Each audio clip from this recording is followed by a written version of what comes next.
Halo, Assalamualaikum warahmatullahi wabarakatuh. Kembali lagi di pelajaran ilmu pengetahuan sosial. Pada hari ini bersama Ibu Hida, kalian akan belajar mengenai interaksi antar negara-negara ASEAN. Sebelum memulai belajar, ada baiknya kita berdoa terlebih dahulu. Berdoa dimulai, berdoa selesai. Nah, sebelum belajar, silahkan untuk kalian mempersiapkan alat tulis seperti buku tulis, ballpoint, dan juga buku paket IPS kalian. Tujuan pembelajaran kita hari ini ada 4. Yang pertama, Ibu mengharapkan kalian bisa menjelaskan makna kerjasama. Yang kedua, mengidentifikasi faktor-faktor kerjasama antar negara ASEAN. Yang ketiga, menjelaskan bentuk kerjasama antar negara ASEAN. Dan yang keempat, menjelaskan upaya meningkatkan kerjasama negara ASEAN. Sebelumnya, Ibu ingin tanya kepada kalian, apakah kalian masih ingat dengan kegiatan SEA Games yang diadakan setiap 2 tahun sekali? Kira-kira apa ya latar belakang dan tujuan diadakannya SEA Games? Apakah terdapat bentuk kerjasama dalam pelaksanaannya? Hubungan antar negara ASEAN semakin diperlukan seiring dengan munculnya berbagai macam kebutuhan yang berbeda-beda dari tiap-tiap negara anggota, seperti kebutuhan sosial, kebutuhan politik, kebutuhan ekonomi, maupun bidang lainnya yang menuntut suatu negara untuk berperan aktif dalam melakukan kerjasama antar negara maupun dengan dunia internasional. Organisasi internasional kemudian dibentuk guna mengatasi dan meminimalisasi masalah yang dapat ditimbulkan dari interaksi antar negara dalam berbagai bidang. Contohnya ASEAN. Sebelum membahas lebih jauh mengenai ASEAN, ada baiknya kita memahami dulu pengertian kerjasama. Jadi, kerjasama adalah suatu hubungan antar dua negara atau lebih demi mencapai suatu kesepakatan. Dalam suatu hubungan kerjasama pasti akan ada beberapa faktor yang mempengaruhinya. Yang akan kita bahas pertama kali adalah faktor pendorong. Faktor pendorong interaksi antar negara-negara ASEAN ada 2. Yang pertama, kesamaan dan perbedaan sumber daya alam. Dan yang kedua, kesamaan dan perbedaan wilayah atau kondisi geografis. Akan kita bahas pertama adalah faktor pendorong yang berupa kesamaan dan perbedaan sumber daya alam. Jika kita lihat dari kesamaan sumber daya alam, itu contohnya adanya OPEC yang merupakan suatu kerjasama negara-negara penghasil minyak bumi. Lalu, untuk perbedaan sumber daya alam, contohnya ketika Indonesia mengekspor hasil pertanian ke Singapura. Lalu, ada juga Indonesia mengimpor beras dari Myanmar dan juga Thailand untuk memenuhi kebutuhan pangan yang ada di Indonesia sendiri. Faktor pendorong selanjutnya adalah kesamaan dan perbedaan wilayah. Karena kesamaan letak geografis, beberapa negara di suatu kawasan pada umumnya mengadakan kerjasama guna menjaga stabilitas dan juga keamanan negara. Contohnya negara-negara yang terletak di wilayah Asia Tenggara yang membentuk kerjasama melalui organisasi ASEAN. Selain ada faktor pendorong, pasti akan ada faktor penghambat. Faktor penghambat dari terjalinnya kerjasama yang pertama adalah perbedaan ideologi, lalu adanya konflik dan peperangan, yang ketiga kebijakan protektif, dan yang keempat adanya perbedaan kepentingan. Mari kita ulas satu persatu. Faktor penghambat yang pertama adalah adanya perbedaan ideologi. Ideologi sendiri adalah suatu paham, ide, atau cita-cita suatu negara yang pastinya berbeda-beda.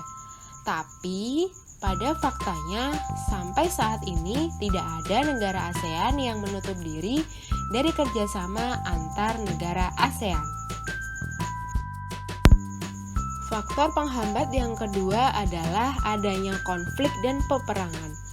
Kondisi ini bisa terjadi di dalam negeri maupun antar negara yang sangat mengganggu stabilitas negaranya, sehingga akan menghambat kerjasama.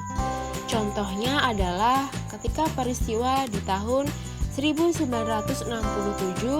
terjadi perebutan Pulau Sipada dan Ligitan antara Indonesia dan Malaysia yang akhirnya dimenangkan oleh Malaysia.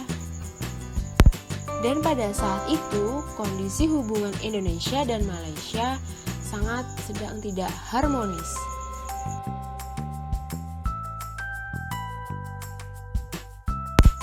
Faktor penghambat selanjutnya adalah kebijakan protektif.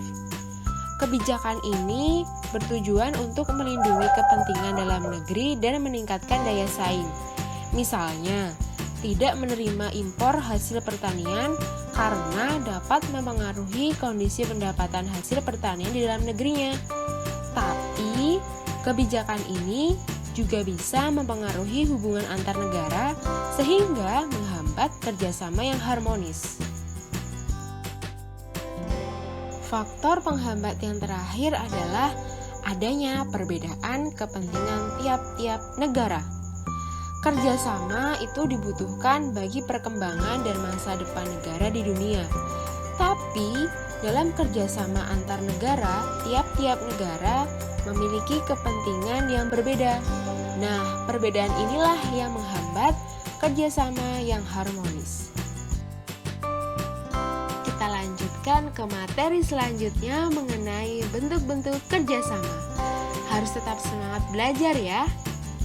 Bentuk-bentuk kerjasama itu ada 3. Yang pertama, bidang sosial dan budaya. Pada bidang ini bertujuan agar terciptanya kerukunan dan kemajuan bersama. Yang kedua, bentuk kerjasama di bidang politik dan keamanan. Tentunya bertujuan untuk menciptakan keamanan, stabilitas, dan perdamaian antar negara di ASEAN. Yang ketiga, bentuk kerjasama di bidang pendidikan untuk meningkatkan kualitas pendidikan di Asia Tenggara dan meningkatkan daya saing internasional. Bagaimana? Sudah paham ya? Mari kita bahas satu persatu mengenai bentuk-bentuk kerjasama. Yang pertama dari bidang sosial dan budaya.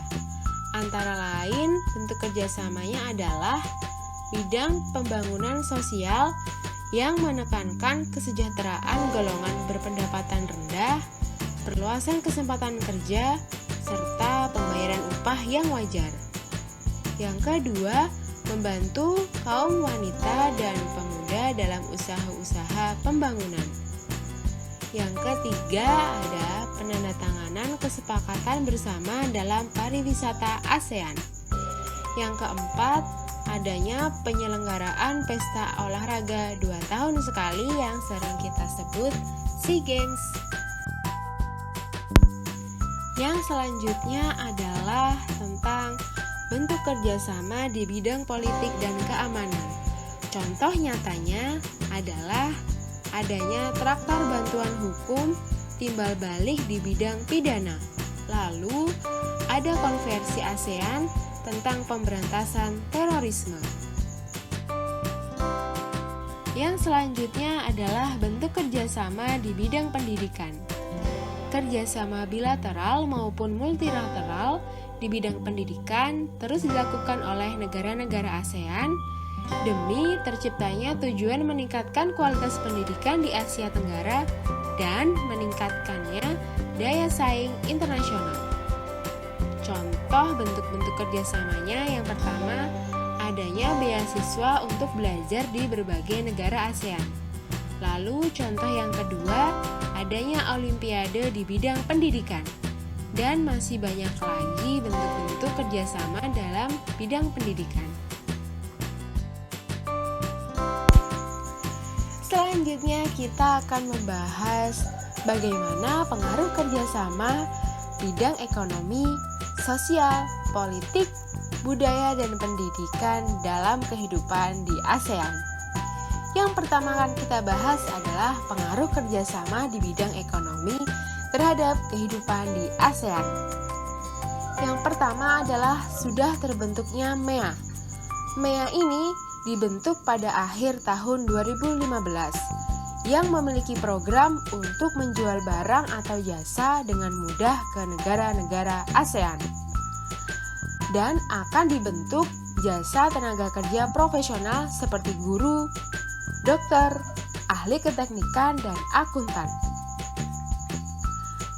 Bentuk interaksi ini akan membuka peluang tenaga kerja asing untuk mengisi berbagai jabatan serta profesi di Indonesia yang tertutup atau kekurangan sumber daya manusia.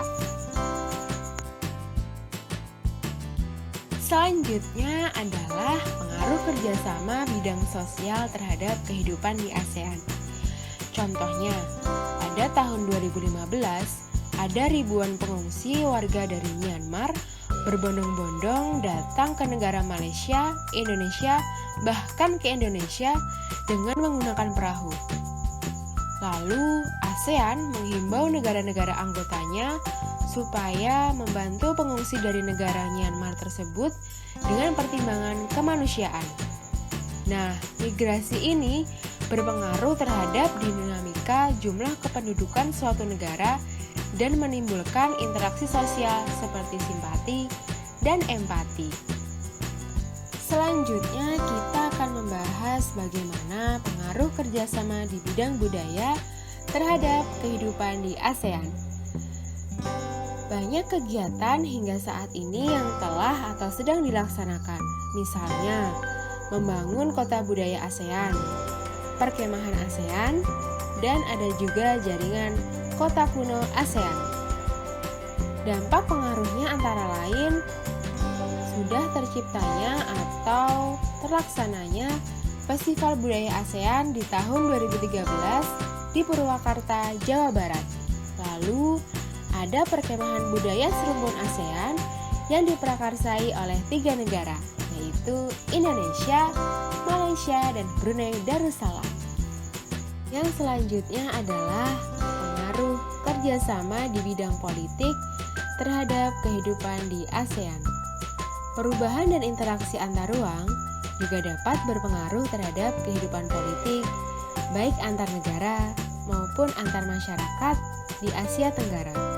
Contoh beberapa kasus yang menjadi sorotan antara lain adalah mengenai sengketa perbatasan wilayah.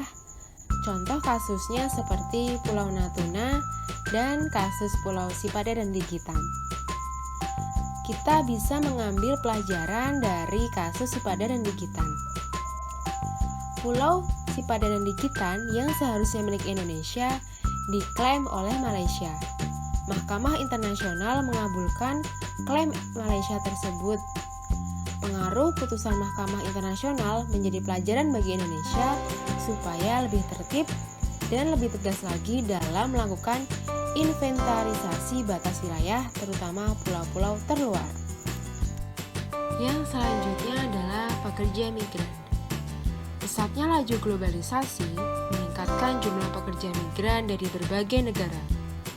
Banyaknya pekerja migran ini seharusnya memerlukan aturan perlindungan hak dan kewajiban yang semestinya disepakati oleh negara-negara asal dan negara-negara tujuan. Karena ada beberapa kasus yang menjadi perhatian negara-negara ASEAN, antara lain adanya kerja paksa tenaga asing dengan biaya murah. Bagi ASEAN, kasus ini menjadi perhatian tersendiri. Dan beberapa negara ASEAN menawarkan untuk menyusun peraturan terkait sistem rekrutmen, penempatan kerja, dan besaran upah yang diberikan. Pengaruh kerjasama bidang pendidikan di kehidupan ASEAN. ketimpangan mutu pendidikan antar negara anggota ASEAN menjadi salah satu kendala terbesar ASEAN. Dari 10 negara ASEAN, terdapat 7.446 perguruan tinggi dengan mutu pendidikan yang berbeda-beda. Hal tersebut menjadi tantangan tersendiri untuk ASEAN dalam bidang pendidikan. Kualitas pendidikan dan lulusan yang kompeten mengubah paradigma pendidikan di setiap negara. Objek pelajaran, metode pembelajaran, dan guru yang kompeten menjadikan masyarakat negara-negara ASEAN, terutama pelajar, akan mengakses informasi dan belajar untuk meningkatkan pendidikannya. Secara khusus, menghadapi masyarakat ekonomi ASEAN, pemerintah Indonesia berupaya memberikan kesempatan kepada lembaga pendidikan melakukan reformasi menyeluruh dalam sistem pendidikan. Contohnya, meningkatkan mutu pendidik baik bagi dosen atau guru melalui proses sertifikasi, akreditasi, standarisasi pendidikan, peningkatan gaji, dan kesejahteraan pendidik, serta rekrutmen pendidik yang profesional. Selanjutnya adalah upaya-upaya khusus meningkatkan kerjasama di antara negara-negara ASEAN yang melalui 3 pilar. Yang pertama, pilar politik bisa melalui meningkatkan kualitas pelayanan publik melalui peningkatan kemampuan pemerintah dan pelibatan masyarakat.